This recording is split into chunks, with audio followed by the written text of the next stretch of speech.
And the evening, folks. First thing, I gotta take my tranquilizers every night.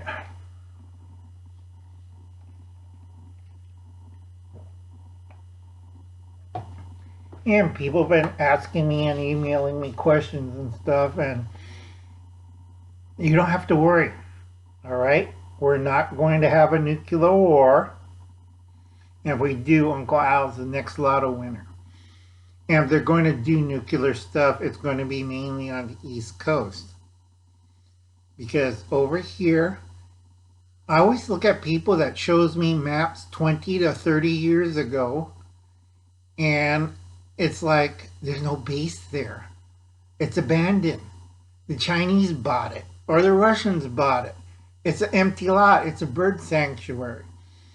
And when I hear people, there are going to be a lot of dead preppers out there and so-called survivalists. They're doing a lot of fear porn, and they're doing a lot of crap. Go back to farming. Go back to raise your pigs, your goats, your chickens.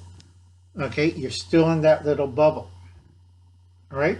People are asking me, so what happened if somebody sets off a nuke? It's going to be about 1 kiloton. A little bit more powerful than Hiroshima, about 10 times more powerful, because throwing nukes is bad for the planet, and throwing nukes is bad for business. It costs money. All right? And right now, I don't want to hear anything more about this, because by March 4th, this will be all over. And we go to the next crisis. All right? They don't want it. We don't want it. And third parties are wondering, these people are nuts. Okay? Now, this is already, you can't find this on the shelf, but Uncle Alan got a few books. All right? I read about every kind of weird disaster that might happen. Okay? Your big problem is finding water. Second problem is breathable air. Now, I'll just go easy, because a lot of people are like, how can I build a fallout shelter? It's a little late. You know, if you did like 3 or 4 years ago, not a problem. Do it right during a war or, like I said, 5 nuclear incidents. It's kind of stupid. All right? My friends in Poland, they have a lot of old bomb shelters from the Cold War that's still functional. You can get your butts in there and they still work. It's good old-fashioned Soviet stuff. Jim Timber, my friend over there who likes uniform, he lives only 80 kilometers from a fallout shelter that holds 800 people. And the tunnel guys I know says it's still functioning and working. You know, it has lights, power, has filters. Just close the door, bring food, and tell everybody to screw off. I think they had somebody there for maintenance. I think they're going to convert it into a mushroom farm and stuff. Works fine as a fallout shelter. You see, things Uncle Alan knows. Okay? Try to get this book. You can find it. Alright, I doubt it. Sorry. Uncle Alan put drops in his eye, so everything I see is kind of blurry. That's the guy's name. That explains everything. This is about from the 80s and 90s. Okay, and the 3 radiation, fallout radiation to worry about is alpha, beta, and gamma. Alpha is the easiest one to don't worry about. That dies in 72 hours. But it's lethal if you ingest it or breathe it in. Okay, that's why you have an N95 mask and you have a full filter biological nuclear mask. And that has to be changed every 4 hours. All right, you don't want that stuff to be on you. You don't want to breathe this stuff. You don't want to eat this stuff. Second one is beta.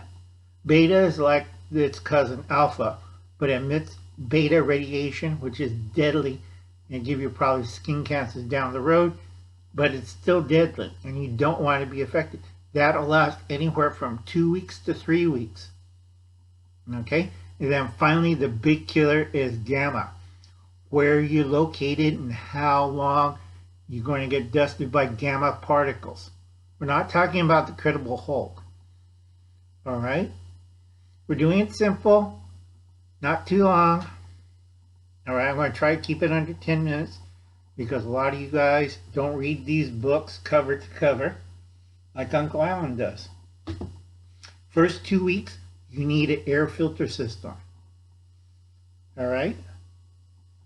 Everybody laughed at old Uncle Alan. Why is old Uncle Alan looking at mine shafts? Oh, I'm mining gold. That's a lie. Okay? A lot of people don't understand what's Uncle Alan's hauling concrete and rebar. And how in the hell he got it. Ugh, took me a lot of work. I got a truck camper unit in there. So I'm going to live very pleasantly. Okay? I have enough supplies. It's in a mine shaft. So whatever fall I get in, it's going to be filtered out. I have sectioned it off. Uncle Alan may be crazy and may be poor, but he isn't stupid. Think smarter, not harder. And a lot of you people, I don't understand. Okay? So you don't want gamma radiation, that fine dust particles, in the air for two weeks to a month, depending what location you're at. Now, if you're in the blast zone or within 250 miles of the bomb, depending what they drop. Now, if it's a 10 city killer, 10 megaton bomb, then you're screwed. If they drop a 1 kiloton bomb, you have a chance to survive.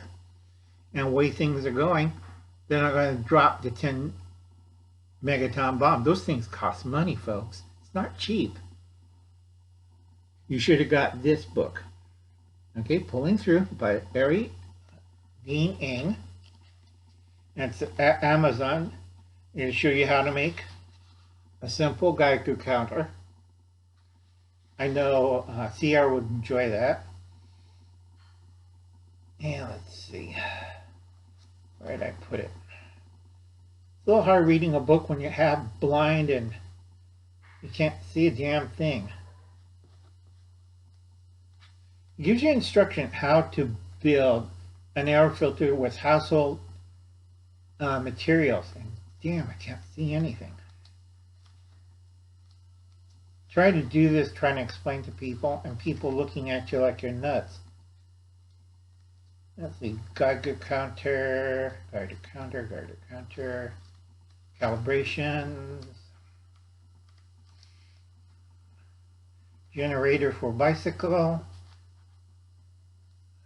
Okay. Okay, that's your air filter right there.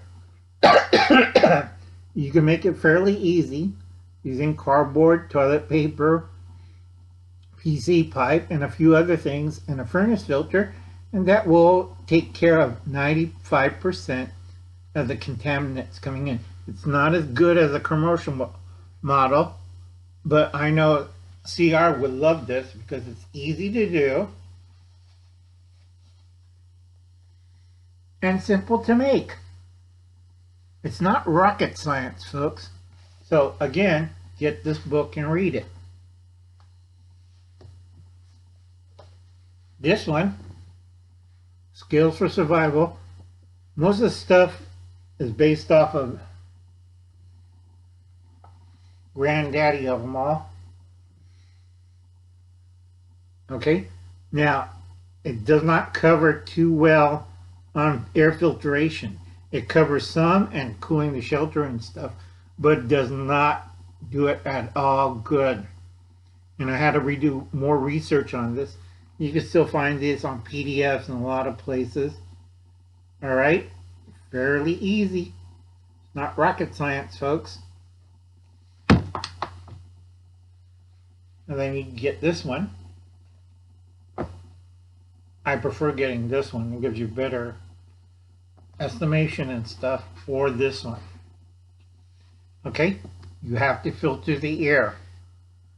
You got to figure out how many people in your group how big are the boxes you need to do this. If you have a commercial 55 or 45 gallon drum system, that works well. All you have to do is replace the drums and seal it. It's not hard. Okay? Of course, you don't want to be the guy cranking it 24 hours a day. All right? You want a small motor, so when you have time to sleep for 4 or 5 hours, that'll run it and then back on the bicycle or treadmill. Okay? Now, a lot of people ask me, well, what happens if I get exposed to fallout? Well, if you look at the Japanese, it wasn't a pretty sight. Your hair will fall out, you'll have skin lesions, you start coughing, you get jaundice, you get a really bad case. I can't think of the word. Leukemia. You turn pale, all your hair fall out, and then you vomit blood, you cough up blood, you poo out blood, and you pee out blood, and you die screaming. Or most of you just die. Okay? That's the truth. It's not hard, it's not rocket science. Alright? The only ones who have to worry about this is anybody east of the Mississippi. Plain truth. Simple stuff. Like I said, I've been doing this for 40 years. Okay? I got this for mostly for cooking. I got this because some of the PDF stuff was wrong, so I had to get back to the hard copy. Okay? It's simple, folks. Only ones you have to worry about are in Canada on the East Coast and the idiots on the East Coast in America. Mexico, you don't have to worry about anything about this. On the West Coast, you know, there's only 1 or 2 bases, and it isn't worth, you know, what the hell they're going to do. If you take out certain cities, the United States is screwed. You just walk in and drop parachutists and tanks and stuff, and what they're going to do, duke it out. All right? Honest truth. And that answers your question. I'm not worried about it. And I showed you the books that you could get on Amazon, eBay, whatever. And just do your own research. That's the simplest thing I could say to people. Do your own research and stop asking me these questions. All right? If you live near a big city or a military base, 250 miles away. All right? If you live in a port area, I'll go 500 miles, but 250 miles away. You want to get out of the blast range. It's a hypersonic. All right? It's the new thing. All right? A lot of people like, well, won't they send a 10 megaton bomb? No. Unless they're really mad. And you let Captain Crazy tease the Russian bear again, I think they're crazy enough to do it. But I don't have to worry. I live on the West Coast. So you're screwed. And I'll see you later, folks. You have a nice day. Like I said, I prefer doing other stuff than this stupid stuff right here. I was going to talk about Jello. Or EDC or gardening. You know, you should all have soil thermometers. Okay, folks? I'll see you later. I got 2 more if I have the strength, because I just took 3 doses of tranquilizers because I've been hearing all this weird stuff on every channel. I had to unsubscribe because they're nuts. All right? You don't see Uncle Al sprouting out these weird things or showing clips of God knows what. Okay? Their information is wrong. I say nope, no, you're out of date. Okay? You decide. Do your own research. Go all over the place. A lot of you don't. You're just strapped in that little bubble waiting to what happened next. So once whatever goes off, go outside, crack a beer, inhale deeply. In 2 weeks you'll be vomiting blood. See you later, folks. You have a nice day. Night.